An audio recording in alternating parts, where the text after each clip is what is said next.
Baie welkom by Leer Ken God. My naam is Abigail en in hierdie video gaan ons Eksodus 35 doen. Kom ons maak ons oop toe en ons vra vir die Here om vir ons die woord oop te maak. God en Hemelse Vader, baie dankie vir nog 'n geleentheid om U beter te leer ken. Maak asseblief ons die woord oop sodat ons kan sien wat ons moet sien, hoor wat ons moet hoor en leer wat ons moet leer. Ons bid dit in die naam van Jesus Christus. Amen. Okay.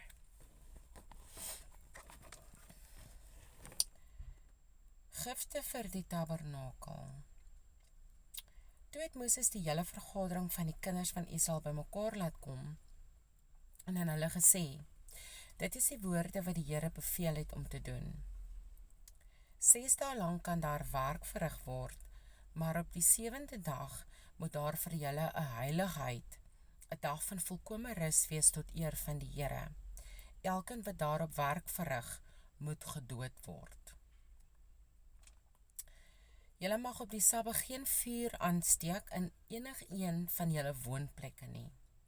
Verder het Moses die hele vergadering van die kinders van Israel toegespreek en gesê: Dit is die saak wat die Here beveel het. Neem van julle besittings 'n offergawe aan die Here. Laat elkeen wat gewillig is in sy hart dit bring. Die offergawe van die Here goud en silwer en koper, en pers en purperrooi en bloedrooi stowwe en fyn linne en bokhaar, en rooi geverfde ramsvelle en robbevelle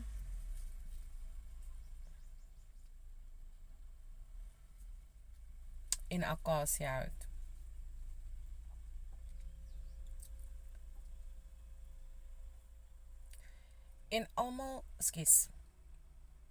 En olie vir die kandelaar en speserye vir die salfolie en vir die reukwater van speserye.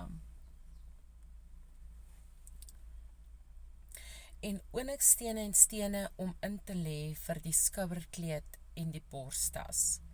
En almal wat kunsvaardig is onder julle moet kom en alles maak wat die Here beveel het.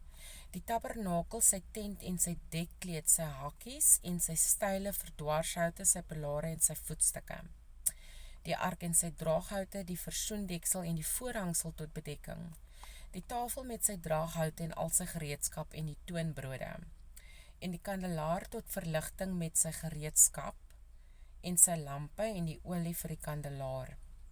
En die reukaltaar met sy draaghoute en die salfolie en die reukwerk van speserye en die bedekking vir die ingang van die tabernakel. Die brandofferaltaar met sy traliewerk van koper, sy draaghoute en al sy gereedskap, die waskom met sy voetstuk, die behangsel van die voorhoof, sy pilare en sy voetstukke, en die bedekking van die poort van die voorhoof, die penne van die tabernakel en die penne van die voorhoof met hulle lyne, die kunstige klere om in die heiligdom te dien, die heilige klere vir die priester Aaron en die klere van sy seuns om die priesterambt te bedien.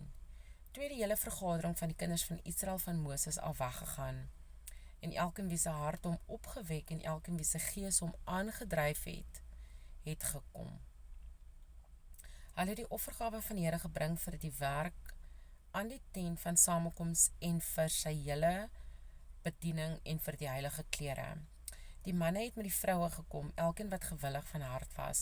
Hulle het gespes en ringe en vingerringe en halssierade en allerlei goue goed gebring. En elkeen wat 'n offer van goud aan die Here gewy het, en elkeen wat in besit was van pers en purperrooi en bloedrooi stowwe, en fyn linne en bokhaar en rooi geverfde ramsvelle en robbevelle het dit gebring.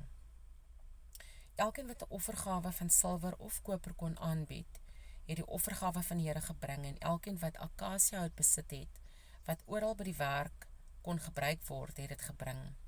En elke vrou wat kunsvaardig was, het met haar eie hande gespin, en die spinsel gebring, die pers en die purperrooi en bloedrooi stowwe en die fyn linne. En al die vroue wie se hart hulle opgewek het deur kunsvaardigheid, het die bokhaar gespin, en die owerstes het die onyxstene gebring en die stene om in te lê vir die skouerkleed en die borstas. en die speserye en die olie vir die kandelaar en vir die salfolie en vir die reukwerk van speserye. Elke man en vrou wie sy hart hulle aangedryf het, om iets by te dra vir al die werk wat die Here deur die diens van Moses beveel het, om te verrig. As vrywillige offergawe aan die Here, het die kinders van Israel dit gebring. Daarop het Moses aan die kinders van Israel gesê, kyk, die Here het Besaleel, die seun van Uri, die seun van Hur van die stam van Juda by sy naam geroep, en hy het hom met die gees van God vervul met wysheid, met verstand en met kennis en bekwaamheid vir allerhande werk, en om kunstig planne uit te dink, om die uit te voer in goud en silwer en koper, en deur snywerk en stene wat ingelê moet word, en deur houtsnywerk om werksaam te wees in allerhande kunsarbeid. Hy het dit ook in sy hart gegee om ander te onderrig, aan hom en aan Oholiab, die seun van Ahisamach, van die stam van Dan. Hy het hulle vervul met kunsvaardigheid om allerhande werk te maak, van 'n amptsbagman en 'n kunstenaar, en van 'n bewerker van veelkleurige goed in pers en purperrooi en bloedrooi stowwe en fyn linne, en van 'n wewer, hulle wat al die werk moes verrig en kunstige planne moes uitdink. Dit is die einde van hoofstuk 35, so hulle is nou besig om die tabernakel so goedjies bymekaar te kry.